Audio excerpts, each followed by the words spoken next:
কিস্তি মানে কি? নৌকা।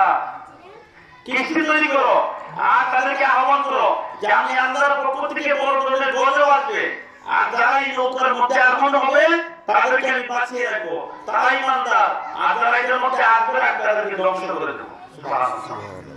তখন উনি কি করলেন? নৌকা বানালেন। এই যে বিয়ার কোথা থেকে আসতে জানেন? এই জায়গা থেকে। আর মজার এক কাহিনী, উনি যখন আল্লাহ রাব্বুল আলামিন যখন ওনাকে হুকুম করলেন যে হে যুব, তুমি একটি কিস্তি খনন করো, কারণ আমি কিছুদিন পর আমি এমন পরিমাণে গজব দান করবো যে গজবের সমস্ত মান ধ্বংস হয়ে যাবে, আর সেই নৌকার মধ্যে যারা উঠবে তাদেরকে আমি আল্লাহ তাআলা বাঁচিয়ে রাখবো। তখন সমস্ত কাফেরগণ বলছিলেন যে নূহ আলাইহিস সালাম পাগল হয়ে গেছেন, উনি অযথা কেন নৌকা বানাইতেছেন। যখন ওনার নৌকা বানানো শেষ, তখন সেই নৌকাটাকে এমন অবস্থা করছে, বাথরুম করতে করতে একবারে মনে করে যে নৌকা যাওয়ার মতো নাই। তখন আল্লাহ রাসূল নূহ আলাইহিস সালাম বললেন, রব্বুল আলামিন আপনি বললেন নৌকা স্থিরীকরণ করার জন্য, এখন নৌকা বানালাম, এখন আমার নৌকার পরিস্থিতি হয়ে যাবো।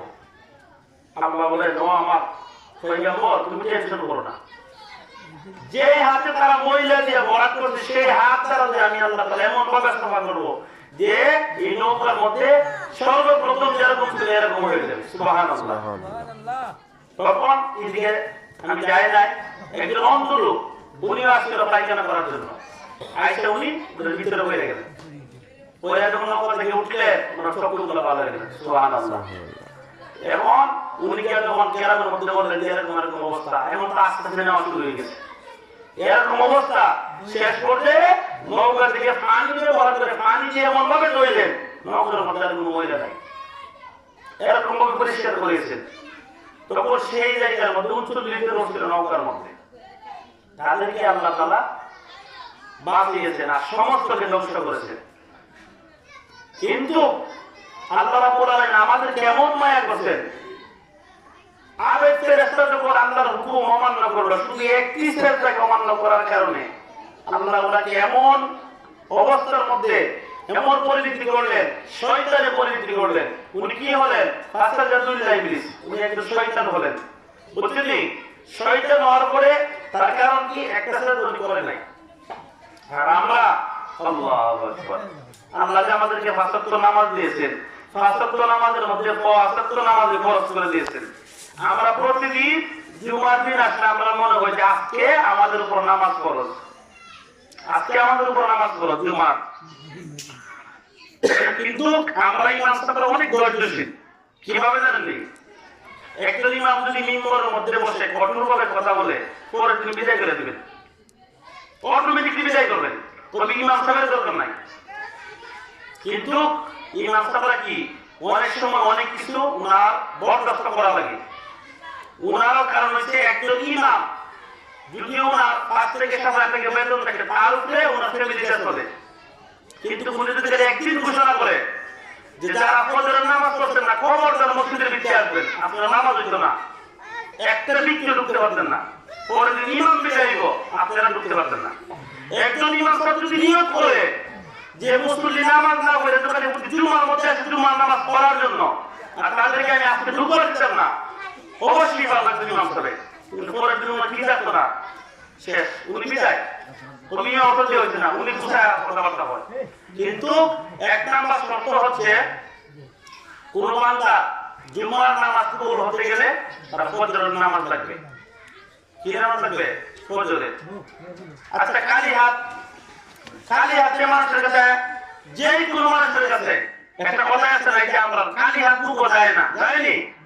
যে কোনো একটা জিনিস নিয়ে মুখের মধ্যে দিই, এই না, খালি হাতে মুখে যায় না।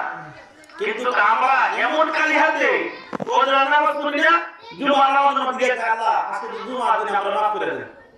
আমরা কিভাবে আল্লাহর মাফ করব? লজ্জা শরম নাই? যদি লজ্জা শরম থাকতো তাহলে অবশ্যই আমরা ফজরের নামাজ আদায় করিয়া কইলাম যে রব্বুল আলামিন ফজরের নামাজের মধ্যে আসছি, ফজরের নামাজের সিলা করিয়া এই জুমার নামাজ আমরা কবুল করি। অথচ আমরা এটা না করিয়া আমরা ইমাম সাহেব দোয়া করেন অমুকের 5 টাকা দিচ্ছে, 10 টাকা দিচ্ছে, আমি নামাজ আছে আমার বাচ্চার জন্য, মার জন্য বিরাট করে দিলাম, এটা কোন হয়েছে? এরকম ভাবে যদি কোন ইমাম সাহেব মিম্বরের মধ্যে বসে আলোচনা করে, সত্যি কথা এক মাস তুমি থাকবো না, এক মাস থাকবো না। প্রতি জুমা যদি একটু কিছু করার দরকার নাই, প্রতি জুমার মধ্যে যদি সুদ ঘুষ বাটপারি সিটারে আলোচনা করে না ইমাম সাহেব যায়। তার কারণ কি জানেন? যারা এর মধ্যে জড়িত আছে না তারা শরীরের মধ্যে আগুন লাগবে। তার কারণ দূর ইমাম সাহেব আমাদের দিকে দিকে চায়। ইমাম সাহেব আলোচনা করে ওই কালকে ইমাম সাহেবের সামনে নিয়ে আসলাম, উনি কিন্তু দেখছে আমারে, দেখে আসলে জুমার কি অবস্থা করছে। ও একটা মানুষ শুরু ওই ইমাম সাহেব দেখে লাগছে। কিন্তু দেখেন রাসূল সাল্লাল্লাহু আলাইহি ওয়াসাল্লাম যখন মেরাজের মধ্যে গেছে সবাই জানে না আল্লাহ তাআলা কি করলেন? সারাইছে রজবের মধ্যে আল্লাহ তাআলার সাথে দিদার করার জন্য রাসূলকে নিয়ে গেছিলেন। সমস্ত কিছু রাসূলকে দেখালেন, জান্নাত জাহান্নাম। যখন উনি জাহান্নাম দেখতে গেলেন, জাহান্নামের মধ্যে গিয়ে দেখে এই বড় বড় ফেক আদম সন্তানদের যারা জাহান্নামী, তখন জিবরাইল আলাইহিস সালাম বলছিল, হে জিবরাইল, জাহান্নামের মধ্যে ওই ব্যক্তিরা কারা যাদের পেটগুলো একদম দুলের মতো এত বড়, তাদের পেটের ভিতরে সাপে সর্বদা ধ্বংস করতেছে, তারা কারা? তখন জিবরাইল আলাইহিস সালাম বলছিল, ইয়া রাসূলুল্লাহ, ইয়া হাবিবাল্লাহ, দুনিয়ার জমিনে থাকা অবস্থা যারা সুদ খাইছে, যারা ঘুষ খাইছে, যারা মিথ্যা কথা, সবচেয়ে বেশি সুদ। ওই যে আমরা কিন্তু কথাটা কি করে আমরা কিন্তু বিপদ থেকে বাঁচার জন্য আমার কাছে গেলেন, কে বলছে যে হুজুর আমার ৫,০০০ টাকা দেন, আমার ৫,০০০ টাকা দেন, আমার মেয়ের বিয়ে দিলাম। আমি কি করলাম? আপনার গলার মধ্যে ফালামারি করলাম। কিভাবে? যারা ৫,০০০ দিতে পারে, এক শর্ত একটা আছে, প্রতি মাসে ৫,০০০। এটা কিন্তু সুদ খাওয়া না, বুঝলেন? সুদের মধ্যে ৭০টা শাস্তির মধ্যে সর্বনিম্ন যেটা, সর্বনিম্ন যে এটা হচ্ছে সে যেন তার মায়ের সাথে জিনা করে। নাউযুবিল্লাহ, তার মায়ের সাথে জিনা করা এত নিস। কিন্তু তারপরেও প্রত্যেকটা গ্রামের মধ্যে সুদের ব্যবসা আছে।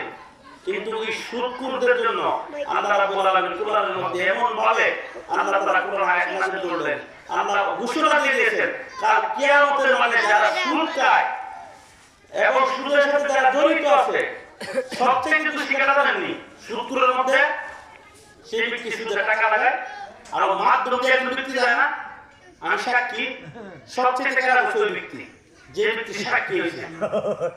এই ব্যক্তিটা সবচেয়ে খারাপ, কারণ সে সুদের টাকা নিয়ে যে পরিমাণে গুনাহগার হয়েছে, বুঝলি? আর ওই যে সাক্ষী আছে তার চেয়ে বেশি তারা মনে মতো দিল, সে জাহান্নামী। কিন্তু তাদেরকে কাল কিয়ামতের মাঠে আল্লাহ বলবেন যে আমার সাথে যুদ্ধ করো তোমরা, কারণ আল্লাহ তাদের সাথে যুদ্ধ ঘোষণা করছেন, এমনকি কোরআনের মধ্যে আল্লাহ তাআলা জানিয়ে দিয়েছেন। কিন্তু আমরা কি করি? গত পরশুদিন স্মরণের কথা না, কয়েকজন সুদখোর দিন আমরা গ্রামের মধ্যে আয়, নাম বলার দরকার নাই, আমি ভালো করে চিনি। হ্যালো খাতা গুলো নেই যাবো, নিজের চোখে দেখলাম, আমার চোখে আমি বলে বুঝতে পারছি না। যখন আমরা কয়েকজন গরিব মানুষ দেখলাম আমার সমাজে, তখন আস্তে আস্তে তদন্ত করে দেখি উনি লেখে রাখে, উনি ডাইরেক্টলি বসে এইভাবে বসে গুড় যখন খাই দিয়েছে তখন খাইতে দিতে পারি। কথাটা তো বাস্তব, হ্যাঁ কথাটা বাস্তব। হ্যাঁ যদি হ্যাঁ নিয়ে বলতে ভালো হইতো, হ্যাঁ নিয়ে লাগলে হ্যাঁ নিয়ে বসে তো ওই বলে গেলে আমার তো আল্লাহ তাআলা মায়ের তো কম দিত না। আমি কেন কম দিতাম কে লাগি? কারণ যে ব্যক্তিরা সুদ খায় তাদের রক্তটা কি হয়ে যায় না, হারাম থাকে না, সমস্ত শরীরের রক্ত হারাম হয়ে যায়। আর সে হারাম রক্ত থেকে যখন সে যখন তার স্ত্রীর সাথে সংসার করে যে সন্তানরা দুনিয়ার মধ্যে আসে তার শরীরে হারাম রক্ত ঢুকে, নাউযুবিল্লাহ। সেই সন্তান দিয়ে যদি আপনি সারা জীবন আশা করেন যে আমি মরার পরে আমার কবরের মধ্যে জিয়ারত করব, আমার জন্য দোয়া করব, পাঁচ ওয়াক্ত নামাজ পড়ব, জিন্দেগিতেও না। তার কারণ কি? তার কারণ হচ্ছে কি জানেন? আরো সংক্ষেপে আমি করে দিই। মনে করেন আপনি বাজার থেকে 10 টাকা দিয়ে একটা কদম গাছের চারা আছে, কে বলেন কথাটা? কদম গাছের চারা আনার পরে আপনি তেরা করে লাগাইছে, এরকম 10 বছর পরে যদি সারাদিন খেয়ে দেন এটা শুধু ওই বলি, হ্যাঁ? তার কারণ কি? মোটা হয়ে গেছে, তার বয়স হয়ে গেছে, তার শক্তিশালী হয়ে গেছে, পরবর্তী তারা সারাদিন খেয়ে দেবে কি হইতো না, শুধু হইতো না, কোনদিন না। কিন্তু সে ব্যক্তিরা যখন জন্মগত যখন সে সুদ করে ছেলে সন্তান হয়, হ্যাঁ যতই আল্লাহর মসজিদে নামাজ পড়ে, নামাজ পড়ার আলামত হচ্ছে কি জানেন নেই? তারা হচ্ছে মুনাফিক। কারণ মুনাফিক যারা তারা 5 ওয়াক্ত নামাজ পড়তেন রাসূলের সাথে, পাঞ্জাবি লাগাইতেন, জুব্বা লাগাইতেন, ফাজরি লাগাইতেন, নামাজ রাসূলের পিছনে বসে। কিন্তু তাদের মূলতর মধ্যে জন্মের মধ্যে সমস্যা ছিল।